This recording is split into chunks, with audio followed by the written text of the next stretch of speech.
Um, Anybody got just a follow up question. Usually people will ask is there any verse in the Quran that says anything about, for example, the kids that get bombed in certain words and they're just kids, innocent babies. What happens to them? Yeah. Well, you died a martyr, so like you basically. No. No.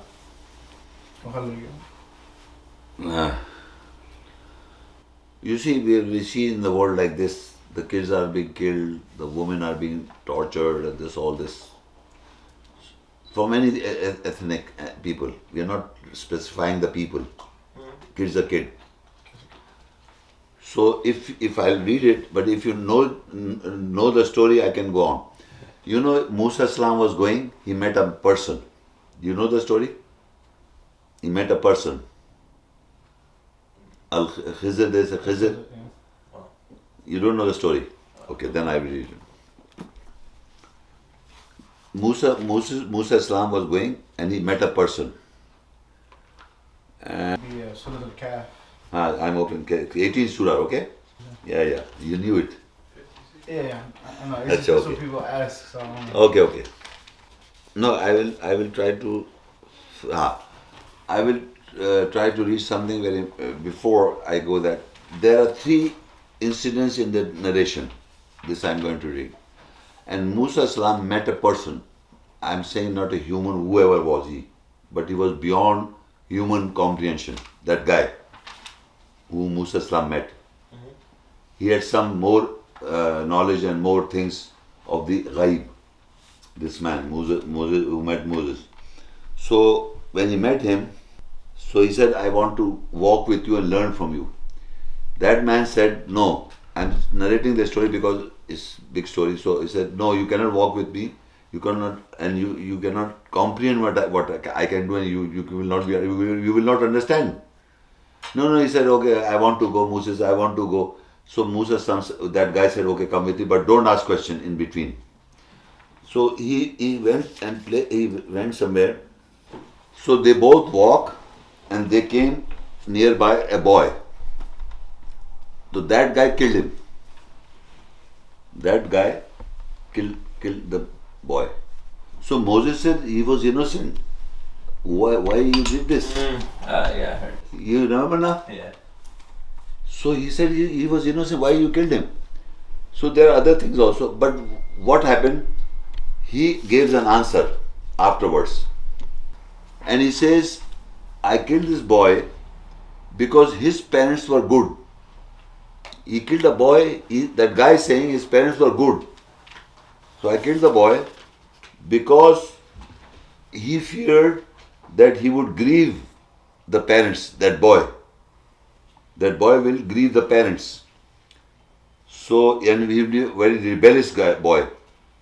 So, in gratitude to Allah, I killed him.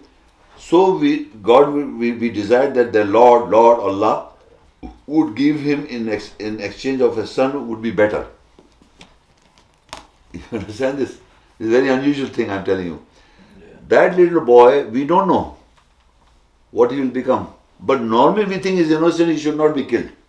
But this guy killed him. And he says he sees the future.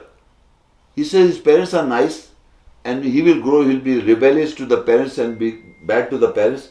So I killed him. So that God will replace another boy for him. Now can we understand this?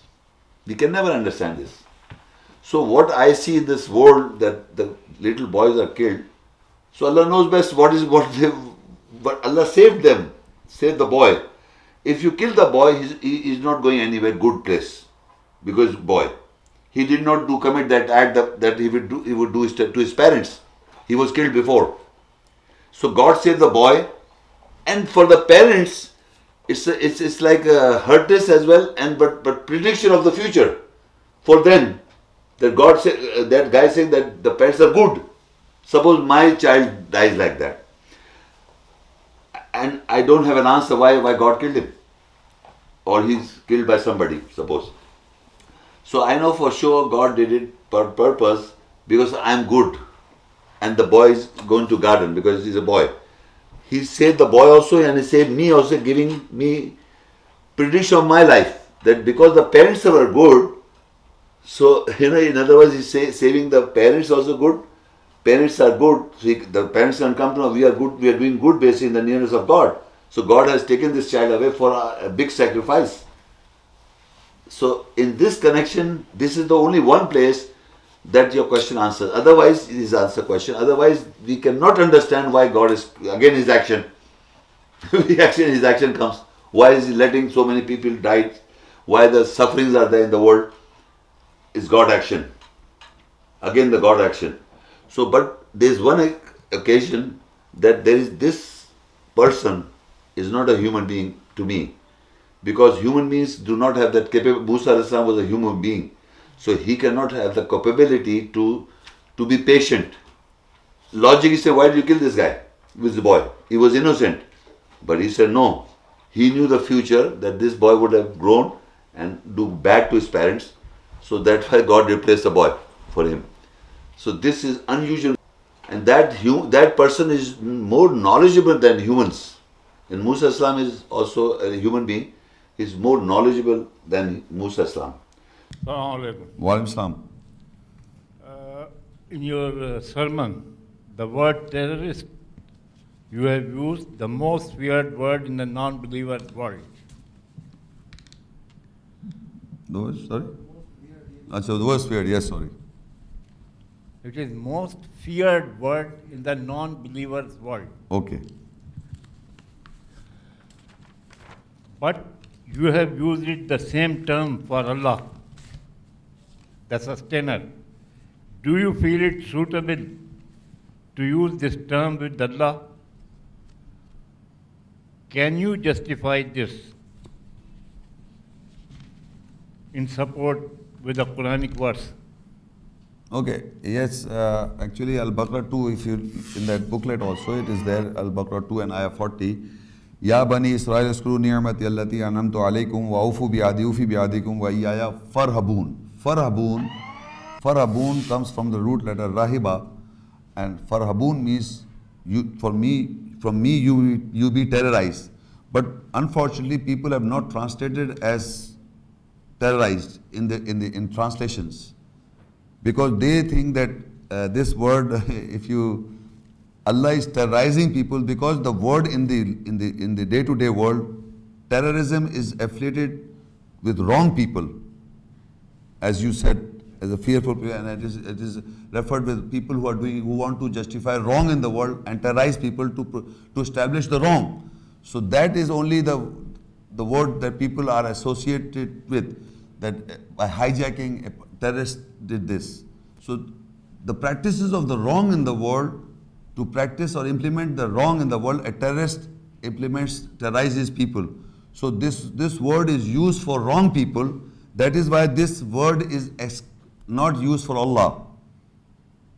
In the general speaking people. But in the true sense, if you understand the meaning, not that in the wrong, Allah has given you a do's and the don'ts, and He expects you to follow that. And He terrorized to an extent that after death, He will bring you back to life and put you into fire. So can you imagine there is no way out? After death is also that you will not become sand or mud. You will be come back to alive again, then you will be burning into fire. So what I am trying to say, that is the greatest terrorism a man can think and imagine. But still people are not being terrorized by Allah. People are being more terrified by man, because they interact with people, and they are more terrorized by man in comparison to Allah. So I am using the word terrorist and terrorism for Allah, because Allah says, wa iyaya farhabun, from me you be terrorized. So when Allah is asking us, for me you be terrorized, that means the terrorist is terrorizing us, but in the true sense that we should be. Like a police to a robber, to a person who is doing wrong. You mean Allah is doing spiritual terrorism? Yes, but terrorism. First is terrorism. In the minds, and He's creating the fear and in the mind of people to an extent that you should be terrorized and follow his rules. And if you will not follow, he'll give you punishment in this world and the hereafter. And you see the punishment in the form of hurricanes, in the form of earthquakes, in the form of division of sex and killing each other, fighting each other. You see that. But still we don't find it out that it is Allah is doing so. We must understand Allah is doing. He is making the criminals as big people of the cities. And they are fighting and they are destroying the nasl and the cultivation. The terrorism you can see and you must identify it is by Allah, because He is the creator of the universe. But not in the wrong sense as people. I'm not using the word terrorist for Allah in the wrong sense as perceived by the mankind. I'm using it in the other sense. Assalamu alaikum, Shaikh Sahab. Wa alaikum salam. My name is Tanveer Nasir, and my question is pertaining to the Surah Inam 6, Ayah 65. It's mentioned 3 types of punishment. Can you please explain from Quranic ayahs why innocent children are also punished or killed? Okay. Your question is that why children are being punished in this type of punishment. Usually in Surah Kahf, you got the Quran? Surah Kahf, Al-Kahf 18, Surah and Ayah 65 to 82. It's a narration or an event described by Allah about Musa salam and one of his servants. And if you read that narration, I will read you I will read you not the whole, but I will read you 1 or 2, 3 ayahs to explain to you why possible children are being killed in that kind of the punishment of Allah, whether it's by hurricane or by this and that. You see, in the Quran, there is a narration with the person which is not, a name is not given to him, which people refer to as Khizr. They say Khizr, but the Quran doesn't speak about Khizr, so we will not exclude that word. That personality is mentioned with Musa salam. And Musa salam does not have the capability and capacity as a messenger to comprehend of the actions that are being taken by that personality. That personality has got the power given by Allah to that personality to take actions. I will read you, but I'm just explaining it in my words, that actions he can take and he can do, which Musa Islam as a messenger could not comprehend. And similarly, we mankind cannot comprehend the natural disasters or the natural, we say Allah is giving the punishment, but naturally Allah does this. So as the children are dying, we cannot comprehend. So what answer you are expecting? So this similarly, that same narration, that some of the narration is mentioned. So I will read few ayahs of that, and then I explain to you, you'll understand how and why the children are being killed in that course. In Surah Al-Kahf 18, Surah 65 and 82, فَوَجَدَ عَبْدًا مِّنْ عِبَادِنَا آتَيْنَاهُ رَحْمَةً مِّنْ عِنْدِنَا وَعَلَّمْنَاهُ مِنْ لَدُنَّا عِلْمًا. So they found from one of our servants on whom we had bestowed mercy from ourselves, and we taught him knowledge from our presence. This is that personality. Allah is telling us that Musa Islam and his companion found that personality to whom they were looking for, to whom Musa Islam is going to learn from him. And remember, no man can teach messengers. Messengers are the teachers of mankind. No man can teach a messenger. You know this. It is always the messengers are teaching mankind. And here, Abd means a servant, is a servant not mentioned as a man, but people are taking as a man. We all know what is the process of understanding of the message of Allah to mankind. What is the process of understanding of Allah's ayahs, essence, to mankind? What is the process? Through messengers. Through human messengers and through? No? Sorry? No, how the messengers were taught? Through Jibreel. Who said this? You? Okay, thank you. Jibreel alayhi salam is the medium or the messenger through which the messengers are taught. Who? The human messenger, like Musa salam. In this here, the Musa salam is being taught by a higher, not by a man. Because the Quran will contradict itself. The Quran cannot contradict. Quran always says that it is always the messengers are there for you to take, and you have to follow the messengers. Whom? The mankind. Now they say the Khizr alayhi salam was a man who taught the messenger. It's not true. It can never be true, because Allah says always you have to follow the messengers. So if you read that context, so Musa salat qala lahu Musa hal attabi'uka ala an tu'allimani mimma ulimta rushda. Moses said to him, may I follow you that you teach me sobriety from what you have been taught. Musa salam is asking that personality, I will follow you so that you teach me what you have been taught. That personality says, Qala innaka lan tastati'a ma'iya sabra. He said, that personality said, surely you do not have the capacity to have patience with me. You cannot have the capacity to have patience with me. You cannot have the capacity to have patience with me. That personality is telling to Musa salam, the messenger of Allah. That means he cannot comprehend and understand what is going to happen. And then further that personality says, وَكَيْفَ تَصْبِرُ عَلَى مَا لَمْ تُحِطْ بِهِ خُبْرًا. And how can you have patience over the experience which you cannot comprehend?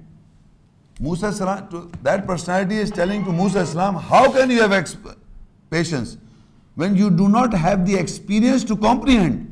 You cannot have the experience to comprehend. You cannot comprehend something which you don't have the experience. So you must have some experience to comprehend. So that personality says to the Musa salam, the messenger of Allah, that you cannot comprehend, you don't have the experience to comprehend.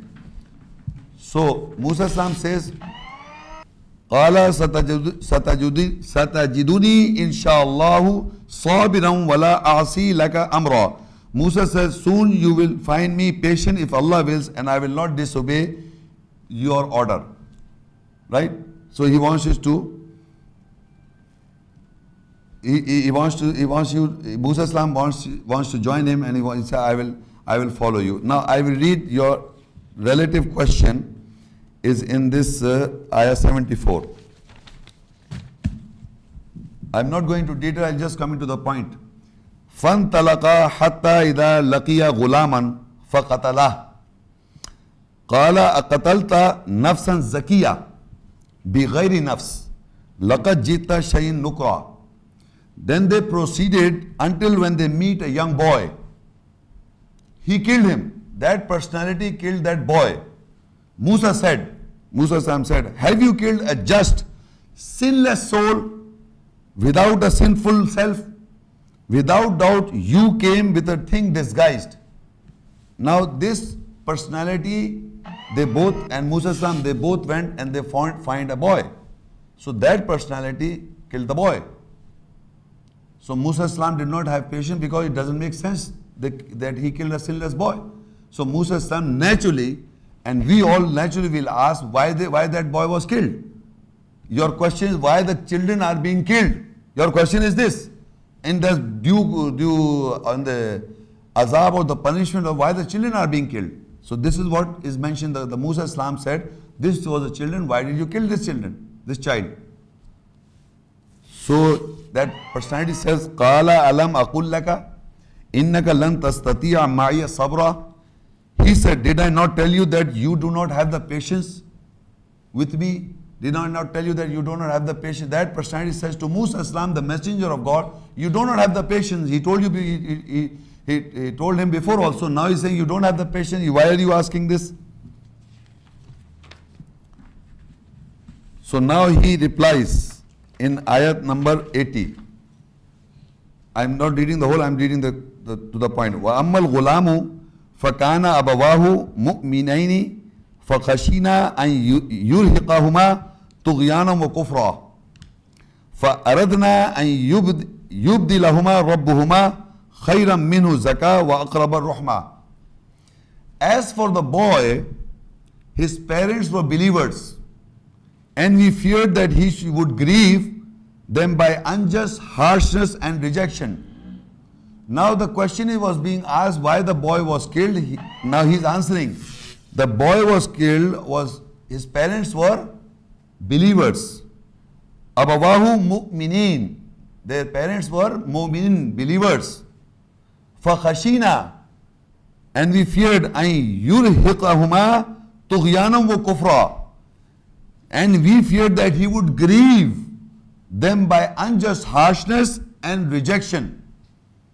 Unjust harshness and rejection that boy will do. When he will do? Yeah, with the parents, right? And the parents were believers. So that means that personality knew the future. Allah knows the future.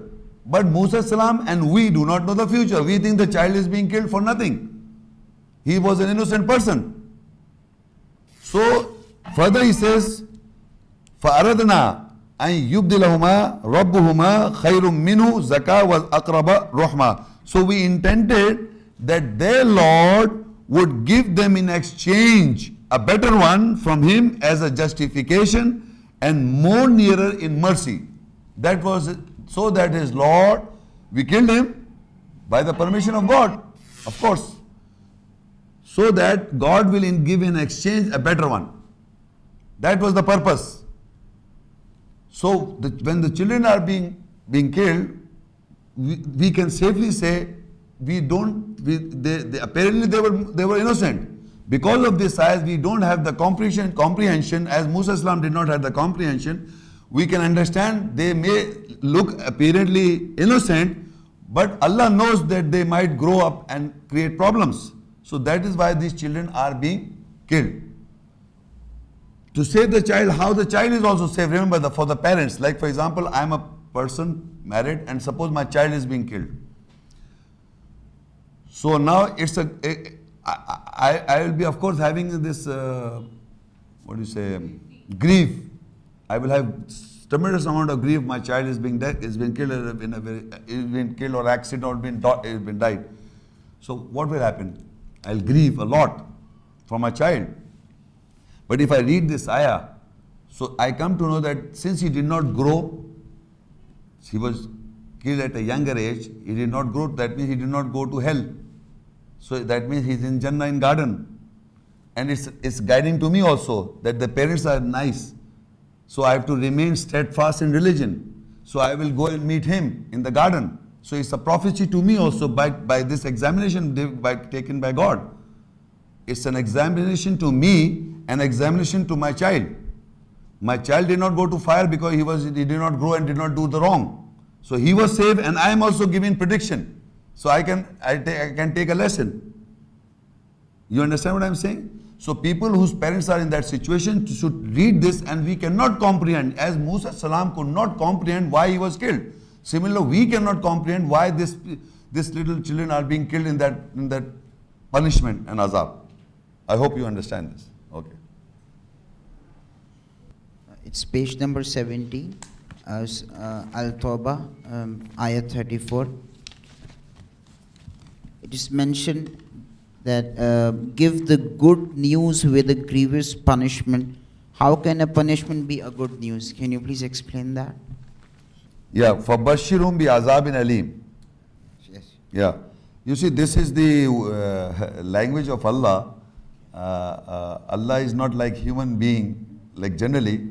Like if I am a human being, if I want to punish you, I'll get angry and even abuse you, and I'll do this and I'll do that and abuse you. But Allah says in a nice manner, فَبَشِّرْهُمْ بِعَذَابٍ أَلِيمٍ. Give good news, because He's not showing any.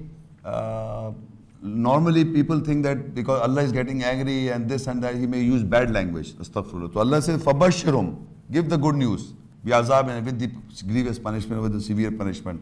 You understand? Your question is why is using is good news. Good news, yeah. Is a punishment a good news? Yes, it's a good news, a punishment of good news. Punishment is not good news. No, the language that Allah uses is good news. Why? Because it is a good news so that you take heed. It's not bad news.